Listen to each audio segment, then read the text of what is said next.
ಧನುರಾಶಿಯವರಿಗೆ ಹೇಗಿದೆ ನೋಡುವ. ಧನುರಾಶಿಗೆ ಸಂಬಂಧಪಟ್ಟಂಥ ಗುರುಗಳ ಸಂಬಂಧಪಟ್ಟಂಥ ಬೃಹಸ್ಪತಿ ಆಚಾರ್ಯರ ಸಂಬಂಧಪಟ್ಟಂಥ ಉಭಯ ಗ್ರಹ ಧನುಸ್ಸು, ಮಕರ, ಕುಂಭ, ಮೀನ ನಾಲ್ಕನೇ ಮನೆ ಏನನ್ನು ಹೇಳುತ್ತೆ? ಅಯನ, ಶಯನ, ಭೋಗ, ತಾಯಿ, ವಾಹನ. ಎಚ್ಚರ. ವಾಹನ ಓಡಿಸಬೇಕಾದ್ರೆ ಅಗ್ರತೋ ನಾರಸಿಂಹಶ್ಚ ಪೃಷ್ಠತೋ ಗೋಪಿನಂದನಃ ಉಭಯೋ ಪಾರ್ಶ್ವಯೋ ರಾಸ್ತಾಂ ಸಸರವು ರಾಮಲಕ್ಷ್ಮಣ ಅಂಥೇಳಿ ಲಕ್ಷ್ಮೀ ನರಸಿಂಹದೇವರ ಪ್ರಾರ್ಥನೆ ಮಾಡ್ಕೊಂಡು ಬಿಡಿ.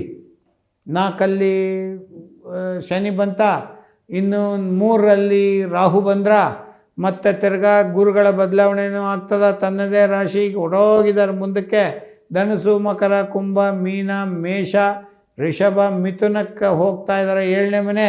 ದಾಂಪತ್ಯದಲ್ಲಿ ಬಿರುಕುಗಳು ಉಂಟಾಗಿದ್ದರೆ ನೀವು ಬನ್ನಿ, ಸ್ವಲ್ಪ ಹಲೋ ಅಂತ ಒಂದು ಮೆಸೇಜ್ ಮಾಡಿ, ನಮಸ್ಕಾರ ಅಂತ. ಯಾರಿಗೆ ದಾಂಪತ್ಯ ಜೀವನದಲ್ಲಿ ಟೆನ್ಷನ್ ಇದೆ ಅವರು ಸಾರಿ, ನಾನು ಇನ್ನು ಮುಂದಕ್ಕೆ ಹೀಗೆಲ್ಲ ಮಾಡೋದಿಲ್ಲ, ನನ್ನನ್ನು ಕ್ಷಮಿಸಿಬಿಡಿ ಅಂತ ನೀವೇ ಪರಸ್ಪರ ಮಾತಾಡ್ಕೊಳ್ಳಿ. ಆ ಸಮಸ್ಯೆ ಮುಗಿದೋಯ್ತು. ಅಯ್ಯೋ ಅವ್ರು ಎಷ್ಟು ಮನಸ್ಸು ಎಳೆದು ಬಂದು ಮಾಡಿದ್ದಾರೆ ಅಂತ ಅಪ್ ಟು ಡೈವರ್ಸ್ಗೆ ಹೋಗಿದ್ದಿರುವಂಥ ಸಾಧ್ಯತೆಗಳಿದ್ದರೂ ಒಂದು ಸಾರಿ ಕೇಳೋದ್ರಿಂದ ತಿರ್ಗ ಮತ್ತೆ ರೀಜನ್ರೇಟ್ ಆಗುವಂಥ ಸಾಧ್ಯತೆ ದಾಂಪತ್ಯ ಜೀವನದಲ್ಲಿ ಉಂಟು. ಯಾರ ಮಾತು ಕೇಳಿ ಈ ಜಗಳೆಲ್ಲ ಆಯಿತು ಅವ್ರ ಮಾತೆಲ್ಲ ದೂರ ಇಡಿ. ಹಿತಶತ್ರುಗಳು ಜಾಸ್ತಿ. ಉಭಯ ಗ್ರಹ ಪ್ರೊಫೆಷನಲ್ಲಿ ನಿಮಗೆ ಸ್ವಲ್ಪ ಹಿರಿಯರಿಂದ ಸಮಸ್ಯೆಗಳು ಉಂಟಾಗ್ತದೆ.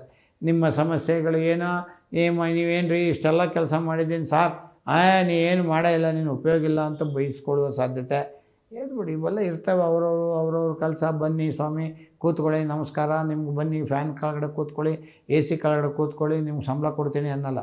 ಹೆಂಡ್ತಾರೆ ಕೆಲಸ ತಗೋತಾರೆ. ಅದರಲ್ಲೇ ಹೊಲಿಸ್ಕೋಬೇಕು. ಆ ಹೊಲಿಸ್ಕೊಳ್ಳುವಂಥ ಕಾರ್ಯಗಳನ್ನೆಲ್ಲ ಮಾಡ್ತೀರಾ, ಸಣ್ಣ ಪುಟ್ಟ ಟೆನ್ಷನ್ಗಳು ಆಗ್ತದೆ.